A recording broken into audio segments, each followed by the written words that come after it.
I was the black sheep of the family. Until my parents decided, my fortune belonged to everyone and then I. Hi, everyone. I guess I just need to get this off my chest because it's been bubbling under the surface for way too long. I'm Evelyn, but people who actually care about me call me Evie. For as long as I can remember, I've been the black sheep of my family. I know. It sounds dramatic, but trust me, there's no other way to describe it. Pennsylvania, I always felt like the odd one out in my family. My mom, Linda, is the textbook definition of a matriarch, controlling, critical, and somehow always right, even when she's not. My dad, Roger, isn't much better. He's passive to the point of invisibility, always backing up whatever my mom said, even if it didn't make sense. And then there were my siblings, Mark and Jessica. Mark, the golden boy, could do no wrong.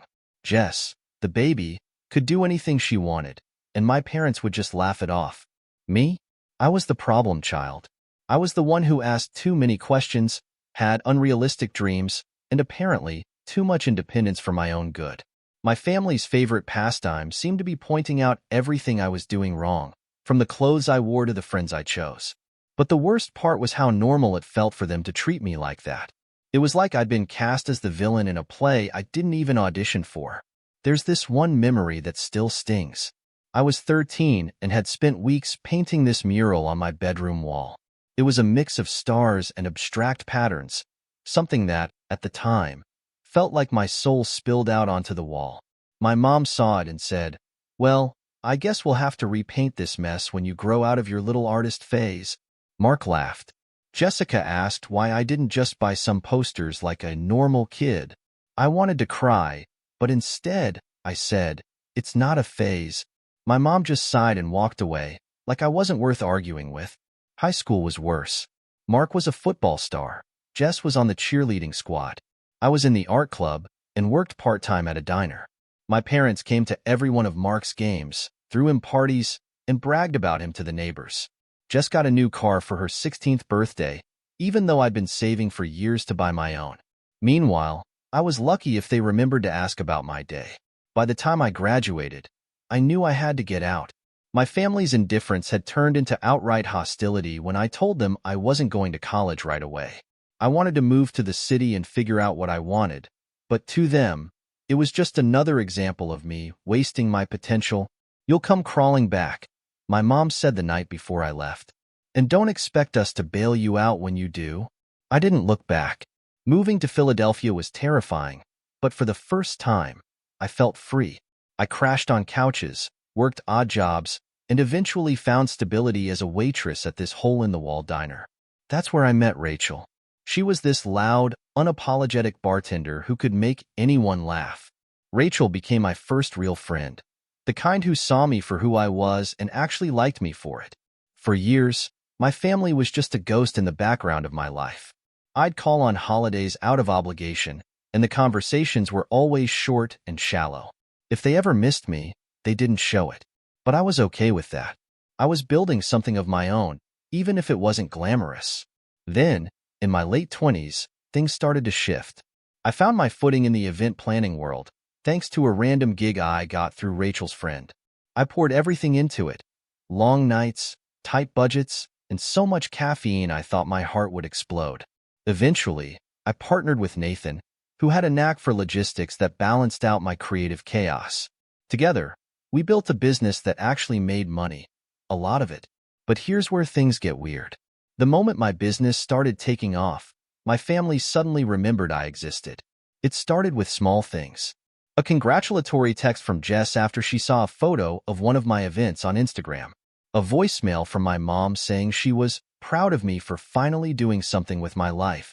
I knew better than to get my hopes up, but a part of me, a small, stupid part, wanted to believe they were finally coming around. I was wrong. The warning signs were there. My mom asked me if I'd considered buying a house closer to home. Mark joked that I should sponsor his kids' little league team. Jess hinted at needing help with a down payment on her dream condo. It was all so subtle at first that I almost didn't notice. Almost. And that's where I'll leave it for now. Trust me, things are about to get a lot messier. By the time I hit my late 20s, I was in a groove. My event planning business with Nathan was growing steadily, and for the first time in my life, I felt genuinely proud of myself. I'd taken a leap, worked my ass off, and built something out of nothing.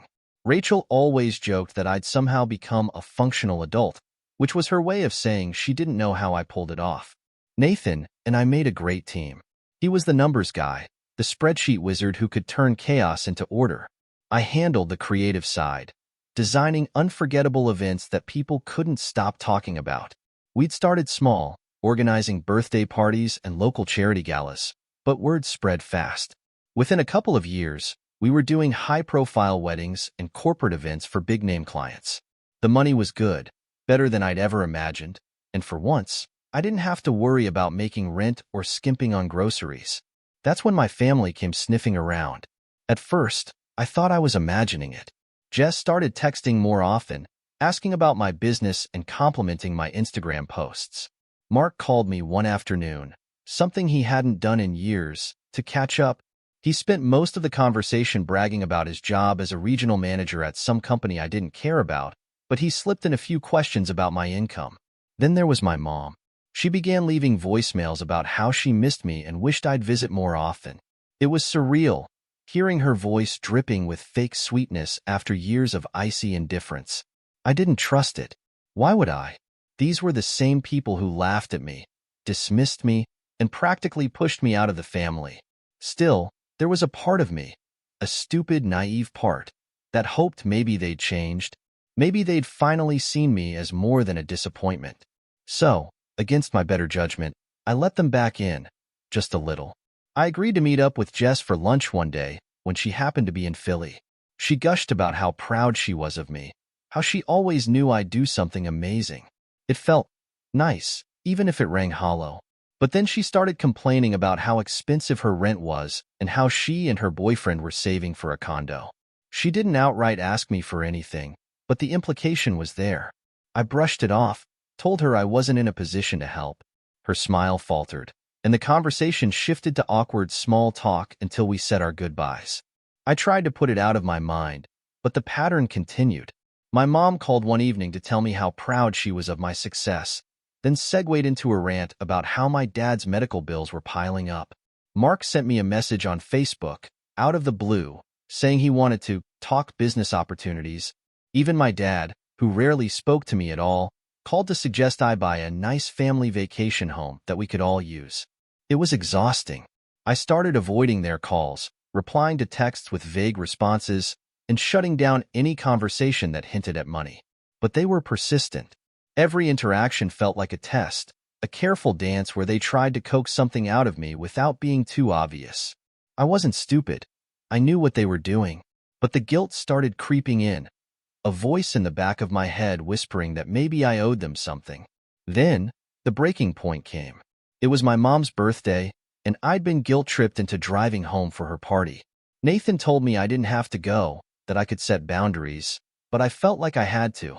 So there I was, back in the same house that had never felt like home, surrounded by people who only seemed to notice me now that I was successful. The night started fine, awkward but manageable. My mom was in her element, playing the doting mother in front of her friends, while Mark and Jess acted like we'd been close siblings all along. But as the evening went on, the wine flowed, and the masks started slipping. It was Mark who brought it up, in the middle of dinner. You know, Evie, with all your success, it's only fair that you pitch in a little for the family. Mom and Dad have done so much for us, and it's time we give back. I froze, fork halfway to my mouth. What are you talking about? Jess jumped in, her voice saccharine.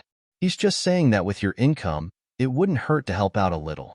You know, maybe cover some of Dad's bills, or help Mom redo the kitchen. I looked at them, stunned. I've been busting my ass to get where I am, and now you're telling me it's my job to take care of everyone? Where was this energy when I was struggling to pay rent or eat? My mom cut in, her tone sharp. Evelyn, don't be selfish. Family supports family. Mark and Jess have done their part. It's time you step up. I couldn't believe what I was hearing. Done their part? Are you kidding me? Mark got a free ride through college, and Jess is living off her boyfriend's money. Meanwhile, I had to claw my way up from nothing because none of you cared enough to help me. The room went silent. My dad stared at his plate, refusing to make eye contact. My mom's face was red with anger, and Mark and Jess looked like they'd just been called out in class. Finally, my mom spoke. "I don't know what's happened to you, Evelyn. You used to be such a sweet girl. Success has made you cold." I laughed, an ugly, bitter laugh. "No, Mom. You made me cold." And with that, I left. I grabbed my coat, walked out the door, and drove back to Philly, my hands shaking the whole way.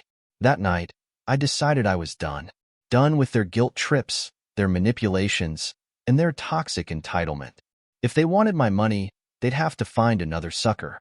But I should have known it wasn't over. Not by a long shot. After that disastrous birthday party, I resolved to cut my family out of my life completely. I blocked their numbers, ignored their emails, and stopped checking my social media messages. For the first time in years, I felt like I could breathe. Rachel, of course, cheered me on. "They've been leeching off your energy for years, Evie," she said one night over drinks. "It's about time you set some boundaries." And for a while, it worked. I threw myself into my business, working with Nathan to land even bigger clients. We were expanding faster than I'd ever dreamed, and I could finally afford luxuries I'd only fantasized about before. A new apartment in Rittenhouse Square, a car that didn't feel like it would fall apart on the highway, even a few spontaneous trips to clear my head. Life was finally good, until the letter arrived. It came in an unassuming white envelope with my parents' address scrawled on the front. Against my better judgment, I opened it. Inside was a handwritten note from my mom, dripping with guilt and manipulation. "Evelyn, I don't know why you've shut us out, but I can only assume it's because of the misunderstanding at my birthday party. You need to understand that we only want what's best for the family, including you. We've always supported you in our own way, and it's hurtful that you don't see that. Your father and I are getting older, and things have been difficult financially. I hate to ask, but we could really use some help to keep the house. Please call me so we can talk this through like adults. Love, Mom." I crumpled the letter and tossed it in the trash. Like adults? That was rich, coming from the woman who'd spent most of my life treating me like I wasn't good enough. I wasn't falling for it. But the letters kept coming, and the guilt started to gnaw at me. What if they really were in trouble? What if my dad's health was worse than I realized? Rachel told me to burn the letters. Nathan told me to stay focused, but a part of me couldn't shake the doubt.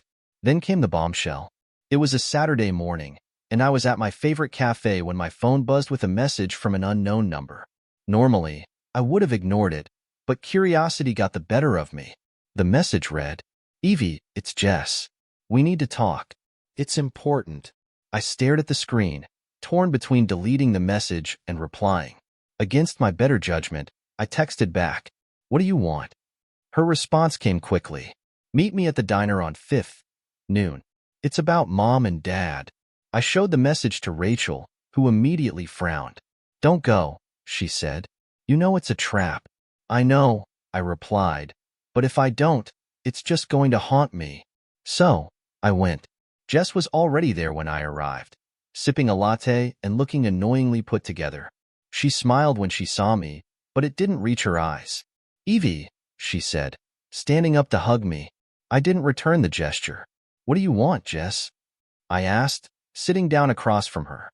She sighed, her face twisting into an expression that was either genuine regret or an excellent performance. "Look, I know things have been tense between you and the family, but this is serious. Mom and Dad are in deep financial trouble. They're behind on the mortgage, and if they don't get help soon, they could lose the house." I crossed my arms. "And what does that have to do with me?" She gave me a pleading look. "You're the only one who can help them, Evie. Mark's got his own family to take care of, and I'm still trying to get on my feet. But you're doing so well. You could save the house and barely feel it." I laughed, a sharp, bitter sound. "You're unbelievable, Jess. Do you even hear yourself? After everything, you expect me to swoop in and save the day?" Her expression hardened. "This isn't about the past, Evie. This is about family. Or do you not care about that anymore?" That hit a nerve, and she knew it. I stood up, shaking with anger. "Family? Don't you dare lecture me about family. I've spent my whole life being the scapegoat for all of you. And now that I'm finally doing well, you think you're entitled to what I've built? Forget it, Jess. I'm done. I walked out before she could say another word, but the encounter left me rattled. I knew they wouldn't give up, but I wasn't prepared for how far they'd go. The next week, I got a call from my lawyer, Victoria. "Evie, we need to talk," she said, her tone serious. "I got a notice from your parents' attorney. They're suing you." My blood ran cold. Suing me? For what? She hesitated. "They're claiming that you owe them financial support under the doctrine of filial responsibility. It's a long shot, but they're arguing that since you're financially stable and they're not, you're obligated to help them." Victoria explained that some states have filial responsibility laws requiring adult children to financially support their parents if they are in financial distress and the child has the means. However, these laws are rarely enforced unless the parents can prove genuine need.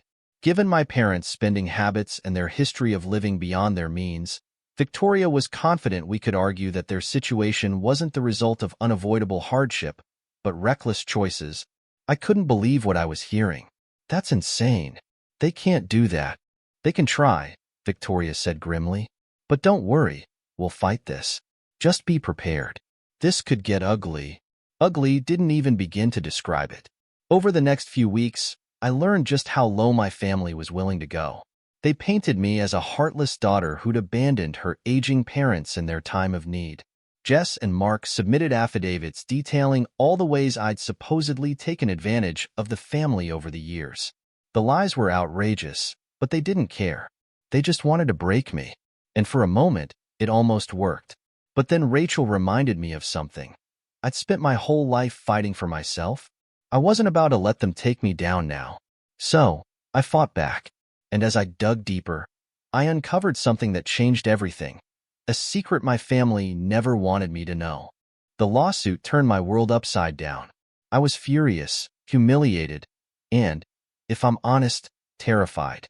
The idea that my own family would go so far as to drag me to court felt surreal. I knew they didn't care about me, but I never thought they'd weaponize the law to bleed me dry. Victoria, my lawyer, was a godsend during this nightmare. She was sharp, strategic, and completely unflappable. After the initial shock wore off, she sat me down in her office and said, "Evie, you've got the resources and the evidence to fight this. But if they're willing to escalate this far, we need to be ready for anything." Anything turned out to be a lot uglier than I expected. As the court date approached, Jess and Mark turned their smear campaign up to 11. They posted on Facebook about how I'd abandoned my parents, conveniently leaving out the part where they'd spent decades tearing me down. Mark's post went viral in our hometown, with neighbors chiming in about how disappointing it was to see someone forget their roots. Jess even did an interview with a local paper, painting me as a cold-hearted workaholic who forgot where she came from. But the real kicker came when Victoria started digging into my parents' finances. We needed to prove they weren't as destitute as they claimed, and what she found made my blood boil. My parents weren't just struggling, they were drowning in debt. But it wasn't because of medical bills or bad luck. It was because of years of reckless spending. There were credit card statements showing extravagant purchases, luxury vacations, designer clothes, even a brand new SUV for Jess. They'd been living beyond their means for years, relying on Mark and Jess to bail them out until their funds ran dry. And now, they turned to me. The worst part? I found out that my parents had taken out a second mortgage on the house, the one they claimed was about to be foreclosed, and given part of the money to Mark to start a failed business. The rest? It had gone to fund Jessica's lifestyle. Victoria presented this evidence during a pre-trial hearing, and it was clear the judge wasn't impressed with my family's sob story. But instead of backing down, they doubled down. Mark and Jess started spreading rumors about me in the industry, claiming I'd built my business on shady deals and exploited workers. One client even canceled an event, citing concerns about my ethics.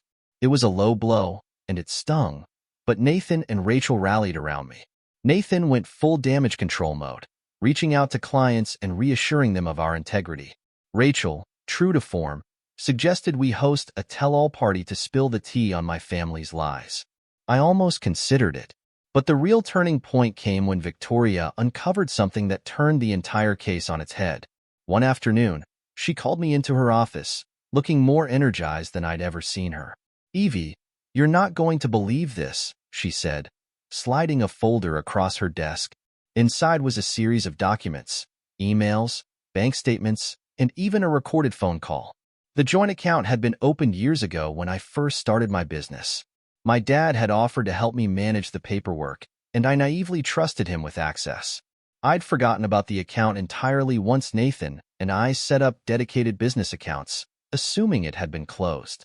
Victoria explained that while the account was technically shared, using it for personal expenses without my knowledge or consent could still be considered fraud under state law. "They were planning this for months," Victoria explained. "Your parents, Mark and Jess. They've been plotting to sue you since they found out how much your business is worth." I stared at the folder, my hands shaking. "Are you serious?" She nodded.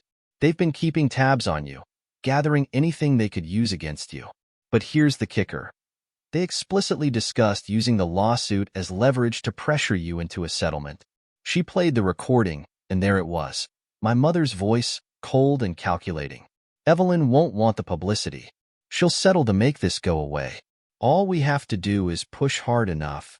Victoria explained that malicious intent was a critical factor in court dismissals. She outlined how the recorded conversations, combined with the financial documents showing my parents' spending and debts, would prove their case was filed in bad faith. "Judges don't take kindly to people using the legal system as a weapon," she said. "With this evidence, we can show that they weren't seeking genuine support, but trying to extort money through a fabricated claim." I felt like I'd been punched in the gut. This wasn't just about money. It was a calculated attack. My own family had conspired against me, turning me into their enemy the moment I became successful. Victoria filed a motion to have the case dismissed on the grounds of malicious intent, using the evidence we'd gathered. But before the hearing, I decided to confront my family one last time. I invited them to a meeting at a neutral location, a lawyer's office downtown. When they arrived, Jess looked smug, Mark seemed annoyed, and my parents wouldn't meet my eyes. "I know everything," I said, my voice steady but ice cold. "The second mortgage, the spending, the plan to use this lawsuit to squeeze money out of me. I have the proof, and so does the court." My mother stiffened. "We were just trying to save it," I snapped. "You've done nothing but tear me down my entire life, and now that I've built something for myself, you think you can take it? You're delusional." Mark rolled his eyes. "Oh, come on, Evie. You've got more money than you know what to do with. Helping out your family isn't going to kill you." "Helping?" I laughed bitterly. "You mean funding your lifestyle while you drag my name through the mud?" "No, absolutely not." Jess tried to play the victim. "We're your family, Evie. Don't you care about us?" "No," I said, standing up. "I care about people who care about me. And that's not you." I walked out, leaving them to stew in their defeat. A week later, the judge dismissed their case, citing clear evidence of bad faith. But the damage was done. My relationship with my family was irreparably broken. Not that there was much left to break. In the aftermath, I felt a strange mix of relief and sadness. I'd won, but at what cost? It was hard to accept that my own family would betray me so deeply, but Rachel put it best. "Blood doesn't make family, Evie. Love does." And she was right. It was time to stop chasing the love I'd never get from my parents and siblings, and start cherishing the people who truly had my back. But just when I thought I could finally move on, I discovered one last secret, a betrayal so deep, it made everything else look like child's play. After the lawsuit was dismissed, I thought I'd finally be able to close the chapter on my toxic family and move forward. I was exhausted but determined to focus on my business and the people who actually cared about me. But then the final secret came to light. A betrayal so calculated and cruel, it made everything else pale in comparison. It started with a call from Victoria. "Evie," she said, her voice serious, "I've been going through some additional financial documents tied to your parents. You're going to want to sit down for this." I braced myself, expecting more debt or shady spending. What I wasn't expecting was this. My parents had been siphoning money from me for years. Back when I'd first started my business, I'd opened a small joint savings account with my dad to manage initial expenses. It had seemed practical at the time. He was supposed to help me with the paperwork, and I was too naive to think twice about it. I'd forgotten all about the account once the business took off and I opened new ones. But my dad hadn't. He'd kept the account active, and over the years, both he and my mom had been quietly withdrawing funds whenever they could. The total? Over $100,000. I sat there, stunned, as Victoria explained the trail of transactions she'd uncovered. They used the money for all kinds of things: vacations, renovations, even part of Mark's college fund. It's all documented. The betrayal hit me like a freight train. I'd worked so hard to build something out of nothing, and they'd been stealing from me the whole time. And the worst part? They hadn't even needed it. This wasn't about survival. It was about greed. Fueled by a mix of rage and heartbreak, I decided I wasn't going to let them get away with it. I filed a police report and pressed charges for fraud and theft. It wasn't an easy decision. I knew it would make me the pariah of my already broken family, but at this point, I had nothing left to lose. The fallout was swift and brutal. My parents were served with legal papers, and the news spread quickly through our hometown. Mark and Jess were furious, accusing me of destroying the family and calling me every name in the book. My parents, predictably, tried to play the victims, claiming they'd only taken the money to help the family and had always planned to pay it back. But the evidence was irrefutable. The case didn't take long to settle. My parents were ordered to pay back every cent they'd stolen, plus interest, though I doubted they'd ever be able to. The judge also imposed a hefty fine for their actions, which left them in an even deeper financial hole. It wasn't about the money for me. It was about justice. For the first time in my life, I felt like I'd stood up for myself and won. In the months that followed, I cut ties with my family completely. I changed my phone number, locked down my social media, and moved into a new apartment with heightened security. Rachel and Nathan became my rocks, supporting me through the emotional aftermath and reminding me that I wasn't alone. Victoria, too, became more than just a lawyer. She became a friend, someone who truly had my back when it mattered most. But the story doesn't end there. Just when I thought the worst was behind me, I received an anonymous tip. An envelope slipped under the door of my office. Inside was a series of documents that revealed something I never saw coming. My parents had forged my name on the mortgage for their house. I stared at the papers, my heart pounding. They dragged me into their financial mess even deeper than I realized. The mortgage was in default, and technically, I was on the hook for it. This was their endgame all along. If they couldn't guilt me into giving them money outright, they'd use my name and credit to save themselves. I handed the documents over to Victoria immediately. She assured me I had a strong case for fraud, but it was still a nightmare to unravel. Victoria immediately began investigating the documents. She confirmed that my parents had used copies of my old signatures from business paperwork to forge my name on the mortgage application. Handwriting analysis proved that I hadn't signed the documents myself, and bank records showed the mortgage payments were being withdrawn from my parents' accounts, not mine. Victoria assured me that this evidence would be more than enough to prove my case in court. The legal battle took months, and while I ultimately cleared my name and removed myself from the mortgage, the ordeal left me drained. By the time everything was resolved, I was done. Completely and utterly done. I'd given my family every chance to redeem themselves, and they'd only used it to dig the knife deeper. I realized then that I couldn't change them, but I could change how much power they had over me. So, I let them go. Completely. I found solace in my chosen family, the people who stood by me through it all. Rachel and I took a much-needed trip to Maui to decompress, where we spent our days sipping cocktails on the beach and laughing about how far we'd come since our days at the diner. Nathan and I continued to grow the business, eventually expanding to new cities and cementing our reputation as one of the best event planning firms in the region. And Victoria? She became my go-to for all things legal and personal, a constant reminder that not everyone in the world was out to take advantage of me. As for my parents, Mark and Jess, they faded into the background of my life, reduced to distant memories and cautionary tales. Last I heard, they'd sold the house and moved into a small apartment on the outskirts of town. Mark's marriage was on the rocks, and Jess was still chasing dreams she'd never reach. I felt no pity for them, only relief that I was finally free. Looking back, I realize now that being the black sheep of the family wasn't a curse. It was a gift. It forced me to carve my own path, to find strength and resilience I didn't know I had. And while the road wasn't easy, it led me to a life I'm proud of, a life I built on my own terms, surrounded by people who truly care about me. Blood doesn't make a family. Love, trust, and loyalty do. And I finally found mine.